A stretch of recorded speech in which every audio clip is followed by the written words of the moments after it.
Good afternoon. I'm Dr. Mark Andrew Holachak, Thomas Jefferson scholar, historian, and philosopher. And today I want to come to you with the 13th episode of The Real Thomas Jefferson and talk about, this is going to be part 4 of our series on Thomas Jefferson's avowed relationship with Sally Hemings. Jefferson having an affair with Sally Hemings. The previous 3 episodes, the first one I covered the DNA evidence and showed that the DNA evidence showed nothing other than Jefferson could be the father of Eston Hemings, the last child of Sally Hemings, a very, very minuscule claim.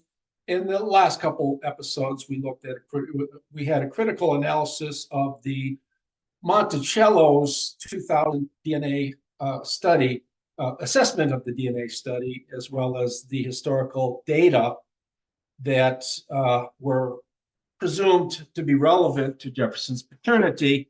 And we found that the Thomas Jefferson Memorial Foundation study was severely flawed in many respects. So today, I want to continue along the lines of why we think, why scholars tend to think overwhelmingly that Jefferson had an affair with Sally, even despite the fact there's not a lot of compelling evidence at all to show that that's the case. Today I'm going to look at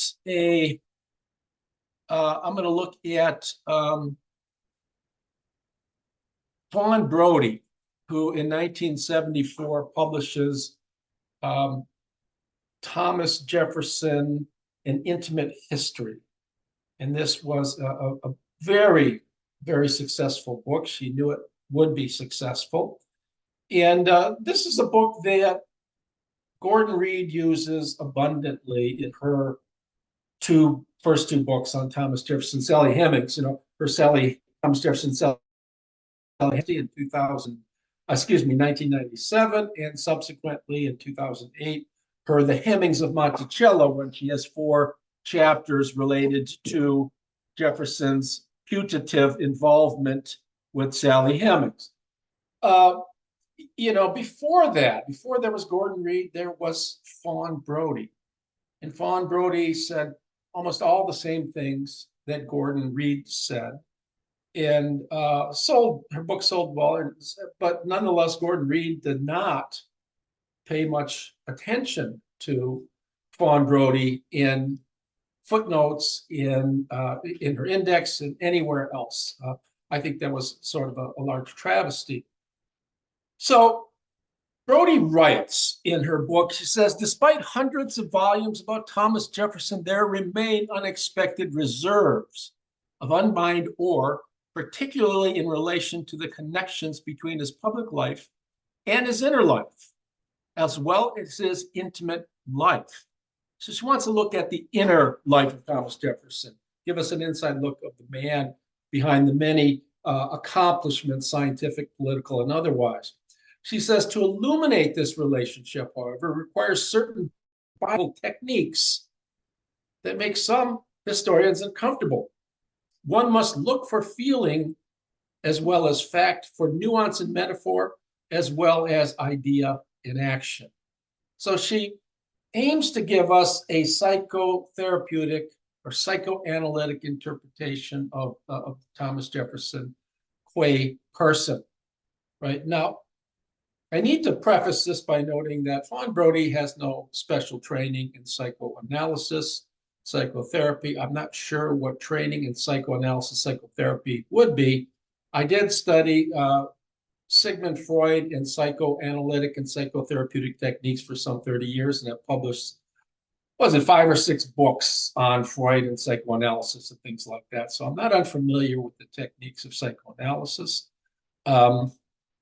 What I'm going to do here is take the psychobiography on Brodie and subject her to psychobiographical analysis and see what we get at the end of the day.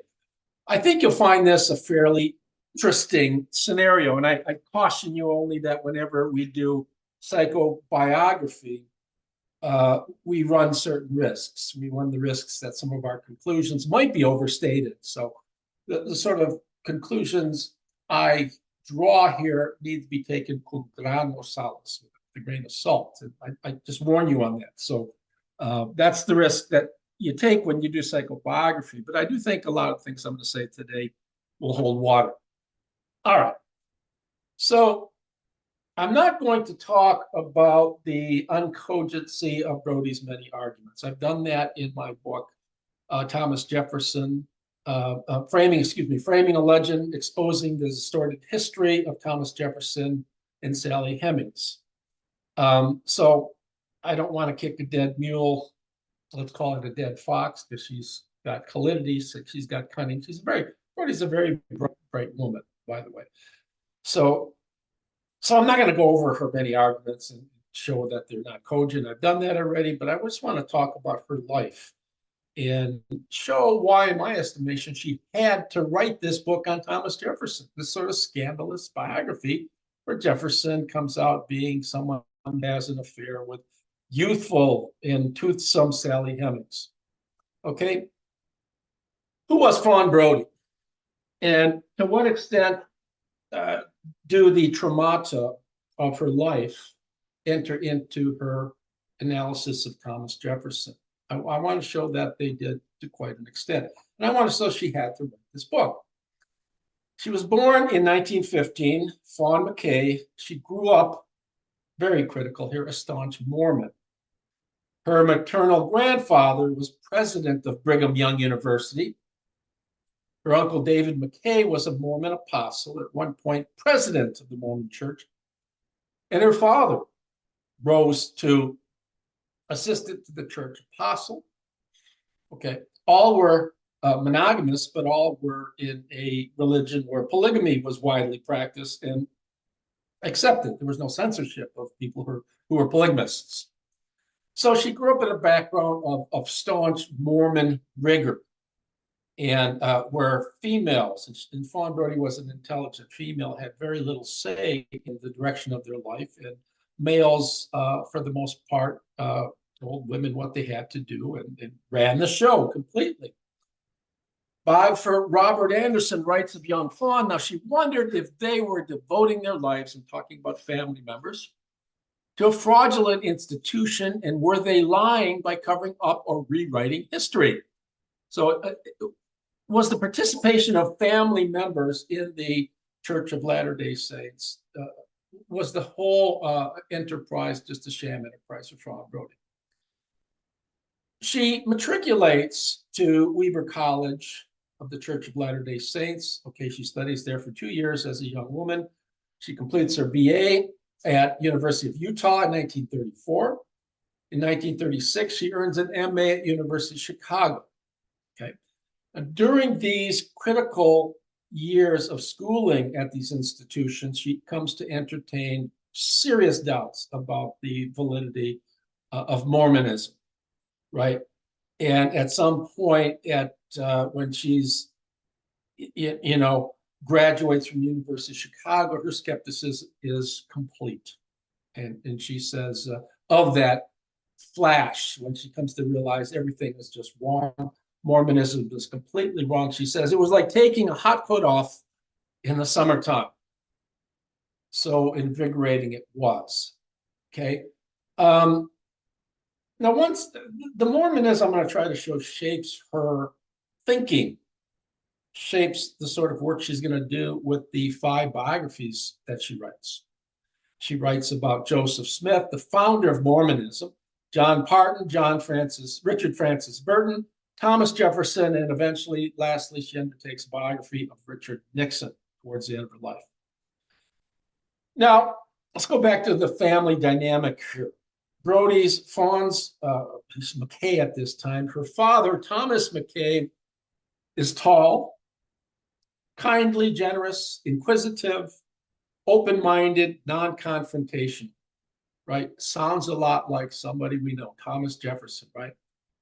So one can see that when she comes to study Thomas Jefferson later in her life, after her graduation days, she certainly identifies her father with Thomas Jefferson. And we're going to see she even identifies herself with Thomas Jefferson. Now, Fawn's mother, called Fawn Brimhall McKay, was an intellectually honest, intelligent woman who was suffocated quashed by the strictures of Mormonism. She had no outlets for her feelings, for her emotions, for her thoughts, right, in that background. One biographer actually says she hated sex, right? Because what did sex do? It sort of reinforced the sort of male domination in society. And Fawn, we're going to see Brodie, when she gets married, identified rather strongly with her mother as well as her father. She felt the sort of inability to be a female in a Mormon world. In fact, I'm going to say she felt like she was a male trapped in a female's body. All right, so she undertakes her first biography, the founder of Mormonism, Joseph Smith, right? And that biography winds up being a merciless attack on Joseph Smith, right? And okay, that had to influence her significantly, her standing within her family, especially the males in her family. What her mother thought of her biography, we don't know. But anyways, when she graduates, right, from University of Chicago in 1934 on August 28th, at the same time, she marries Bernard Brodie. Hence, she becomes Fawn Brodie. And Bernard Brodie is a Latvian Jew. Fawn Brodie is a Mormon. This is not an arrangement made in heaven. And no one in the family approved of the wedding. And this clearly might have been undertaken by Fawn Brodie just for the sake of pissing people off. There had to be some of that going on here. So no one attends the wedding except Brodie's mother, right? And she sort of alienates from herself from her family and from the other family as well, just by going through with the wedding. Now, she writes this biography of Joseph Smith, and she shows him to be a complete imposter. She writes, a self-conscious imposter. Sometime near time of completion of the book, her father suffers a heart attack. And Brodie writes, the consequences for my own peace of mind would be simply unbearable if I didn't have such an affection for my father, who was the soul of kindness. Perhaps I wouldn't be so troubled. She adds, I suspect some Freudian would explain my whole 5-year toil on the basis of an unconscious desire to wound him. God knows the compulsion I've been laboring under has been emotional rather than intellectual, but it doesn't have its roots in that kind of complex.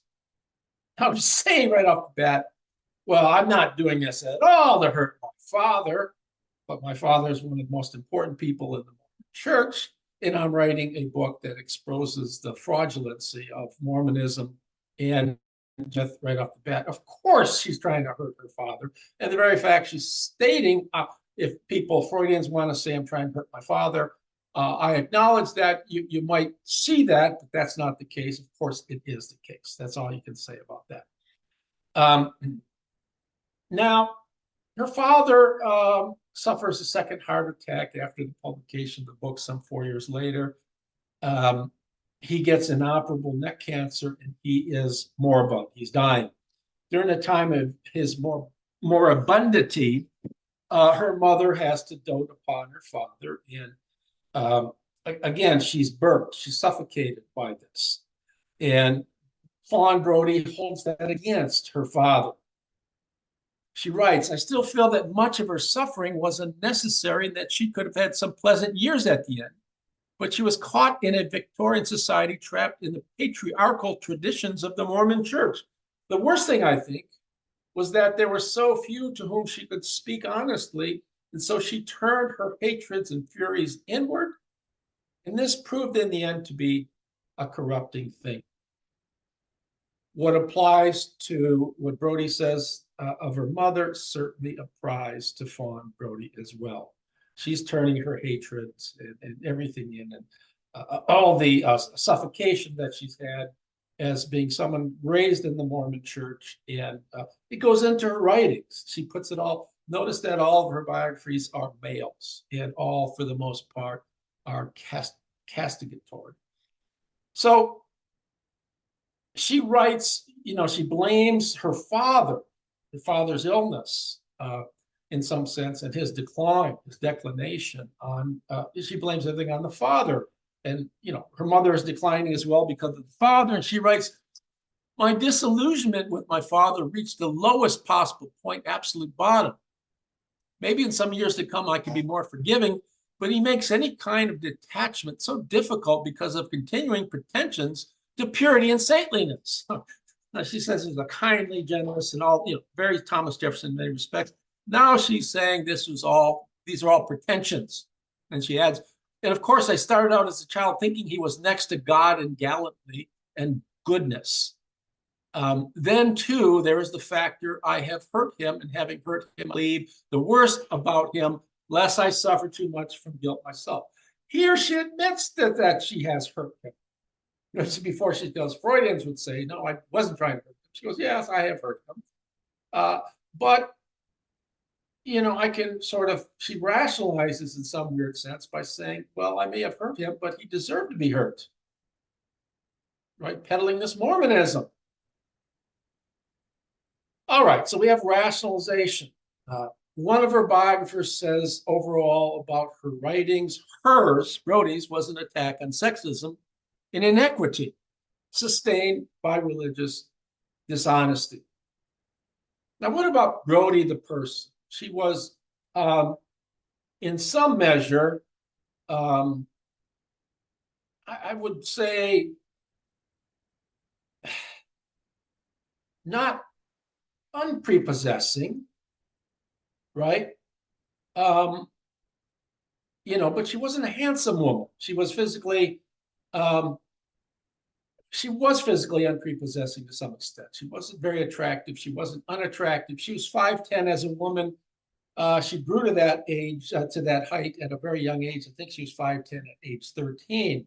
So in some sense, she felt unwomanly, more like a man than a woman. Notice she's very tall as a woman. Who else is very tall? Thomas Jefferson, 6'2.5". She's thin. And if I can put up a picture of Fawn Brodie here, I shall do so. There are not too many good pictures of her on the internet. All right. So I'll put up for the time being a picture of her. She's not unattractive, but she's certainly not attractive. And she's very tall, and she's got many attributes that make her seem to be more of a male. She's very tall. She has a large intellect, Thomas Jefferson, like her, like her mother, and all such things, probably make her feel more like a man than also like than a woman. And I can see that being intelligent, tall, thinly, of average looks, that probably endeared her even more to Thomas Jefferson, who was all the same things: highly intelligent, tall, thinly, and of average looks. Thomas Jefferson was not unprepossessing, but he was not prepossessing. He was so-so in looks. Okay, she suffers a miscarriage, and at some time, she turns to Thomas Jefferson when she takes a part-time teaching gig at UCLA, and she's teaching courses on American history. One course in particular is a book in American history from, I think it's 1800 to 1830. And of course, here she gets introduced to Thomas Jefferson, and she falls for Thomas Jefferson. And her third, I think it is, biography is Thomas Jefferson, Intimate History, with W.W. Norton, right? And in that book, she claims that Thomas Jefferson was intimate with Sally Hemings, and all of the quote unquote 7 children that Sally Hemings had were fathered by Thomas Jefferson. Rather bold claim. She doesn't have a lot of evidence for it, nor if you read her book does she really argue persuasively for it. But then we go back to her falling back on feeling, nuance, metaphor, and all such things. She feels her way to this relationship, right? The book sells tremendously well, 400,000 copies. It was on the New York Times bestseller list for 13 weeks, right? It was relatively poorly received by historians who are not all interested in books on a character's bedroom manners or speculations along those lines. So it's sold among the general public who, for the most part, liked the book because it sold very well. Scholars who read it, Meryl Peterson, didn't think anything of the book and so forth, thought very, very little of it for the most part. One editor at her publishing company, what was it, Blackwell, wrote, and I read, doesn't she know about making the theory fit the facts instead of trying to explain the facts to fit the theory? It's pretty fascinating, like working out a detective story, but she doesn't play fair. So she has a certain number of facts that she's wedding to her theory and ignoring other facts. As we've said before, this is called cherry picking. Now, we also know that she's writing this, during peak time in the civil rights movement. So this is going to be a book that sells, just like today, if you want to make a lot of money and sell books, you write on racism. Call any of the founding fathers a racist, and you're automatically going to get a book, probably at the New York Times bestseller list, even if you have nothing, absolutely nothing to say. All right, so we have Thomas Jefferson, a white man of ordinary passions, of ordinary looks, tall, thin, intelligent, and so forth. He falls in love with this lowly Black person, Sally Hemings, who is alluringly irresistible, who is intelligent, socially polished. So she's making Sally Hemings to be something she's more than likely not. We do know she was she was attractive. That much we do know. Whether she was genteel and had all these social skills, I think that's highly unlikely. But anyway, she makes Fawn Brodie, she makes Sally Hemings out to be something, she's likely not. And she brings Jefferson down to earth and makes him out to be something she's likely not. So there's a sort of, Jefferson did not speak highly of Blacks. In query 14 of his notes on Virginia, thought they lacked, in all probability, I say this, he thought they were not the equals of intelligence, beauty, and imagination. And in a manner of speaking, Brodie can be seen here to be punishing Thomas Jefferson. All right. And she's identifying with Sally Hemings, right? You think that Blacks are inferior in those capacities. I'm going to make you fall in love with a Black, and I'm going to bring you down to earth by doing that in my book, right? Exactly what Gordon Reed does a few decades later. And so in some sense, here is punishing Thomas Jefferson, qua her father, once again. She writes the first book about Smith to punish her father. It works. She's writing another book to punish her father and Thomas Jefferson, right? By making him fall in love with his slave. So you've got Brodie getting her revenge once again and notice that Brodie's father had many, many attributes in common with Thomas Jefferson, being non-confrontational, intelligent, and so forth, right? So Jefferson becomes profoundly inauthentic, right? Okay, so he has, we can say he has duplicity as well as rascality. All right. Now, as I said before, she identifies with Jefferson, right? Because she's tall, she's thin, she's not unattractive, but not attractive like Jefferson. She's highly intelligent.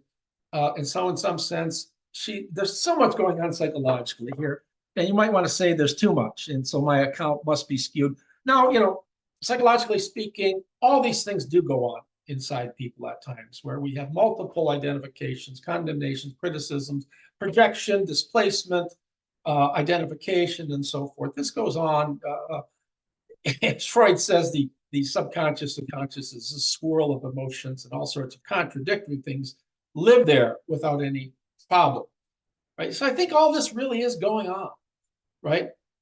She identifies with Thomas Jefferson. She also identifies with Sally Hemings. Sally Hemings is, so Sally Hemings becomes rewarded, and that's a way of rewarding herself for having been. Sally Hemings all of her life lived as a slave. So did Fawn Brodie, right? In a Mormon family, she wasn't allowed to express herself, right?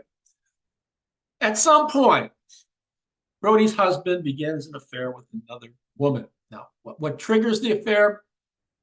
That here I can only speculate. One biographer says,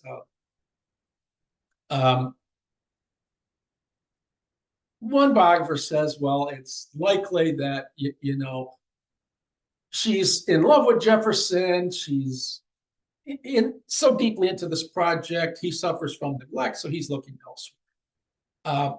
That's likely partly true, but also partly true that she may not have been a very emotional and loving person because of her background and the relationship. A Mormon and a Jew might not have been wasn't the greatest match, and so forth. She falls into this project with Jefferson because Jefferson is everything her husband isn't, and at some point she even says, she goes, "If I cannot be a man, if I were a man, I would like to be a lot like Thomas Jefferson," right? And I think Brodie is in effect a man trapped in a woman's body, highly intelligent Mormon youth. She wants to be able to express herself and be able to argue with the males about religion and other such things. She's not able to do so. So she falls into writing, just like Jefferson. She's a very, very good writer. Right. So all men about whom she wrote, in some sense, suffer through her pen, right? And that's how Brodie finds expression, right? Again, there's identification with Jefferson. There's identification with Sally Hemings. Her father is Thomas Jefferson as well. She's trying to hurt her father by the first biography. She's hurting Thomas Jefferson by having him have an affair with a female who has black blood in her to teach him a lesson. She's going to cut him down to size. One biographer notes that, let me go back and say something. This is what Fawn Brodie says. Why is she writing all this biographical stuff? She says, why do I biographical mosaics? Why do I do it? Because I'm unhappy when I'm not doing it. She never had a happy life. She never could find. Biographer Anderson notes that all of her books were about so-called perfect men who instead weren't perfect but were flawed, and her own flawed, anatomical, incomplete self. She could compensate for that as long as she was accomplishing excellence, perfection in her work.